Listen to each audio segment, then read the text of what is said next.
Bututuu sammuu kan jedhu ilaallarra. Bututuu sammuu yookaan barnaawut isa jedhamu.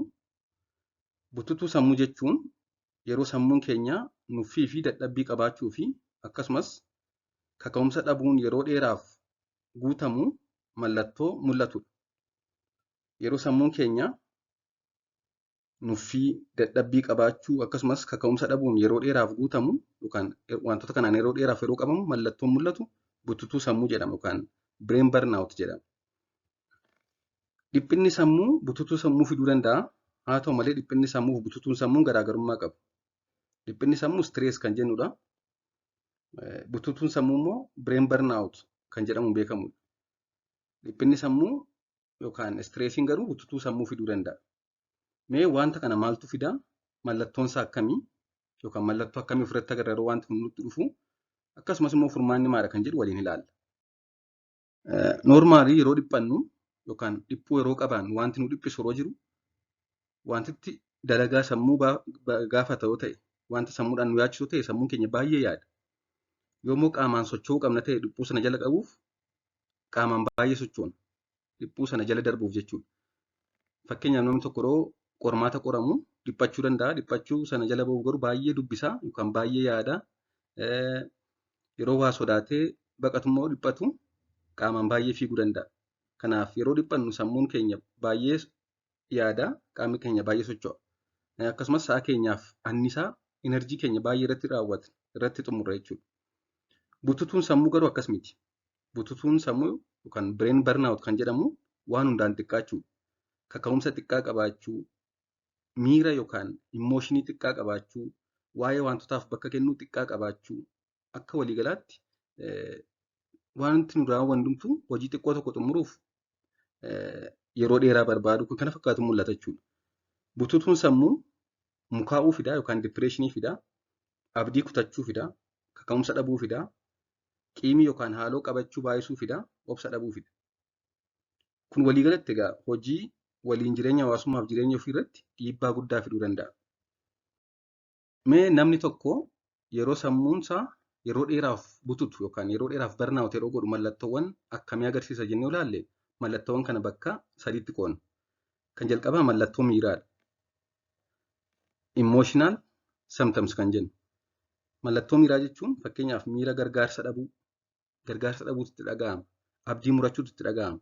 Humna dhabuu, of shakkuu, gammachuu dhabuu, kophummaan namatti dhaga'amuu fi bakka gadaanaa ofiif kennuun waan hunda shakkuu fa'aa kan kana fakkaatamu namatti dhaga'ama jechuudha. Kun mallattoo miiraa jedhama. Mallattoon qaamaa immoo yeroo sammuun bututu mataa dhukkubbii, dadhabbii qaamaa qabaachuu, saba tokko malee dadhabuu, hirribni isaanii jeeqamuu kan kana fakkaatu itti fida. Mallattoo amalaas kanneen jennu immoo kanneen akka kaka'umsa dhabuu, adda of baasuu, namootatti nuffii yookaan muffii qabaachuu, amala dhabuu, waa dagachuuf kan kana fakkaatu fida. Akkasumas waa furuu, waa uumuu, waa kireet gochuu jechuudha. Waa murteessuu akkasumas immoo hojii of harkaa qaban dafanii fixuu dadhabuu fa'aa kan kana fakkaatu fida. Hirriba dhabuu, erga ciisan hirribni isaan fudhachuu diduu, hirriba keessaa walakkaatti dammaquun deebi'anii rafuu dadhabuu fa'aa kan kana fakkaatu fida jechuudha. Bututuun yookaan barnaawut gochuun. Bututuu sammuu kanaa maaltu fida jennee ilaalle kanneen gurguddoon akka sammuun namaa bututu kan barnaawut godhu fidan kan jalqabaa hojii ofiirraa bu'aa garmalee guddaa eeguu yookaan karoora ifa ta'e dhabuu. Hojii hojjennurraa bu'aa guddaa eegnee yoo dhabne bututuu sammuu fida. Akkasumas jireenya yookiin hojii ofii irratti to'annoo dhabuu akkasumas immoo jireenya ofiitiif madaala dhabuu, work life baalaansii dhabuu jechuudha. Fakkeenyaaf hojii, bashannana, hariiroo maatii fi namootaaf kan kana fakkaatan wajjin wal madaalsisuu dhabuu. Kana malees immoo haala hojii namaaf hin mijanne haala hojii burjaajii ta'e keessa hojjechuu, deeggarsa maatii, deeggarsa hiriyaa fi deeggarsa namaa dhabuu. Kana malees hojii wal fakkaataa yookaan hojii hin jijjiiramne, hojii dorgommii hin qabne yeroo dheeraa hojjechuu, nama mara gammachiisuuf yaaluu, hojii namatti baay'achuu, yeroo ofii seeraan fayyadamuu dhabuu, waan hin dandeenye garmalee waan cimaa ta'e waan garmalee nama mudduu waadaa galuu, waan hin dandeenye tokko waan raawwachuu hin dandeenye tokko waadaa galuun bututuu sammuu yookaan barnaawutii fida jechuudha. Isaan kun egaa wantoota barnaawutii fidanidha. Waliigalatti barnaawutii kana bakka gurguddoo afuritti qoodna. Innis overload burnout kan jedhamu jira. Overload burnout jechuun baay'ee hojjettee baay'ee dhamaatee hangi yaadde yookaan bakka yaadde ga'uu yoo dhabde akkasumas gatii yookaan dhamaatii kee fi gatii ati yaaddu gatii ati argattu yoo wal madaaluu dide hanga yaadde yoo irraa argachuu dhabde overload burnoutis itti fida. Baay'ee dhamaata baay'ee argata jireenya keenya jijjiiramoo ta'e akkanas itti fida jechuudha. Garbiraan under challenged burnout. Inni kun hojii yookaan jireenya keessatti jireenyi isaanii yookaan haalli hojii isaanii jijjiirama kan hin qabne yoo ta'e, kan dorgommii hin qabne yoo ta'e, yookaan immoo waan dalaganiif galata yookaan guddina kan hin arganne yoo ta'e, hojii tokko ni hojjetu garuu guddina hin argatan. Hojii tokko ni hojjetu dorgommii hin qabu ittiin badhaafaman ittiin galateeffaman. Inni kun under challenged burnout jedhama. Inni garbiraan neglect burnout. Inni kun immoo gargaarsa akka hin qabne yeroo namatti dhaga'amudha. Yeroo neglect ta'an namni dhimma isaanii akka hin qabne namni akka isaan hin gargaarre yeroo itti dhaga'amu. Yeroo kana of shakkita itti gaafatamummaa fudhachuu hin feetu. Inni garbiroon habitual burnout. Habitual burnout jechuun yeroo dheeraaf burnout yookaan bututuu sammuu kanneen olii sadan yoo nama mudate yoo namarra turan gammachuu dhabuu amalli guutummaatti jijjiiramuuf mukaa'uu fa'aa namatti fida. Mallattoo namni barnaawutii qabu yookaan bututuu sammuu qabu agarsiisuu fi akkasumas ka'umsa isaa erga ilaallee booda amma waa'ee furmaata isaa garasitti dhufu. Furmaanni maali kan jedhu. Kan jalqabaa namatti siqu yookaan turn to other people. Nama si dhaggeeffatu, nama si hubatu, nama si hin tilmaamne. Yeroo si dhaggeeffatu immoo si hin tilmaamne yookaan namoonni tokko tokko nama tilmaamu si tuffachuuf yookaan si qaanessuuf namoota akkasii namoota yaalle waliin haasa'u. Nama dhaggeeffatu, nama hubatu, nama hin tilmaamne. Namni sun rakkoo keessii fiikuun irraan eegamu. Namni ati rakkoo keessi taasifattu sun rakkoo keessii furuu dhiisuu danda'a. Haa ta'u malee si dhaggeeffachuun isaa qofti hanga ta'e barnaawutii yookaan bututuu sammuu sirraa hir'isa. Garbiroon nama waliin hojii hojjennu waliin walitti siquu fi hariiroo gaarii uumuu. Bakka hojiitti nama wajjin hanga danda'ametti hariiroo gaarii qabaachuun barbaachisaadha. Fakkeenyaaf yeroo boqonnaa qabannu yookaan yeroo xiqqoo boqonnaan jiru bilbila keenya kaasnee bilbila laaluu yookaan irfoonii godhachuu waan akkasiitu hin ta'in nama wajjin hojjennu waliin hanga ta'e odeessuun dhiphina sammuu hojii sanarraa dhufu hir'isuuf ni gargaara. Garbiroon namoota negatiif ta'an irraa namoota komachuu jaallatan namoota yeroo hundaa kompileen godhan waa'ee jireenyaa waa'ee hojii waa'ee negatiivii qofa namoota haasan irraa waan hunda keessa rakkoo malee furmaata namoota hin barbaanne irraa yeroo hundaa fagaachuu. Namoota negatiif ta'an irraa fagaachuun baay'ee murteessaadha. Namoota inerjii hin qabne namoota sissiyaan hin taane namoota akkasirraa fagaachuun barbaachisaadha. Kan kanaachi kan caalu barnaawutii yookaan bututuu sammuu namatti dabalu.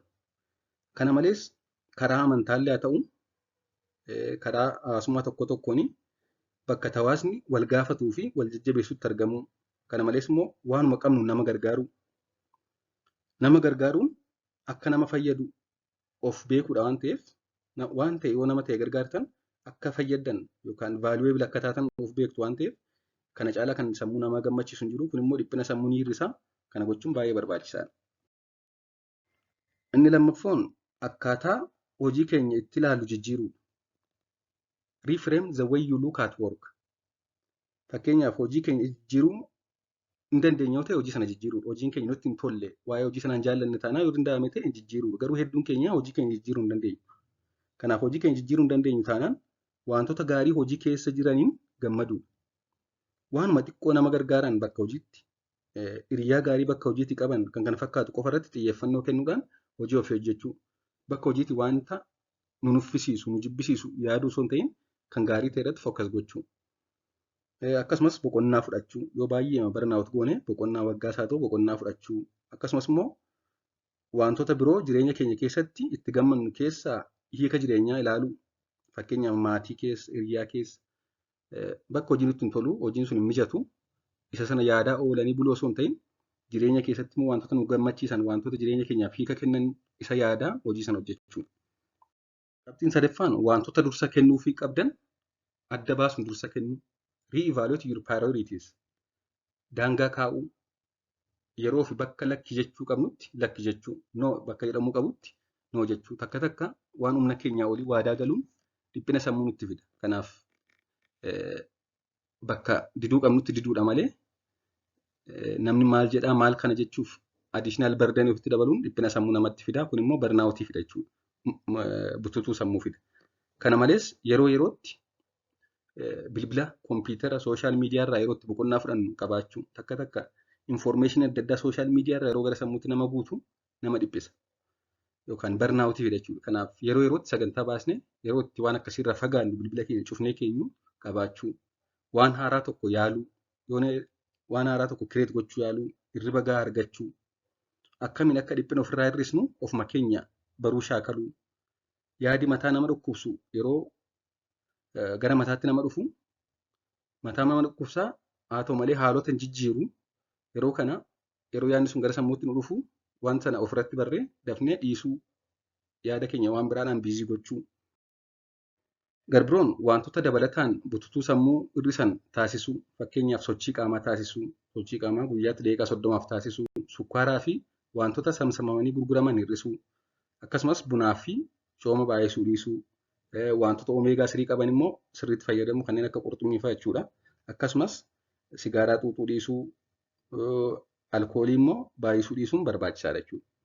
Haala kanaan bututuu sammuu ofirraa ittisuun barbaachisuudha. Inni guddaan garuu kan beekuu qabnu wantoota sadii jalqaba ofirratti beekuu qabna. Yeroo mallattoon akkasitti dhufu wantoonni kun bututuu sammuu waan ta'eef isa kana dafnee riversi gochuu danda'uu qabna.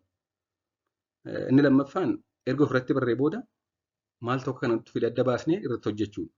Sadaffaan immoo work life balaansii sirreessuudha. Wantoota sammuu keenya gammachiisan irratti fookas gochuu. Galatoomaa turtii gaarii.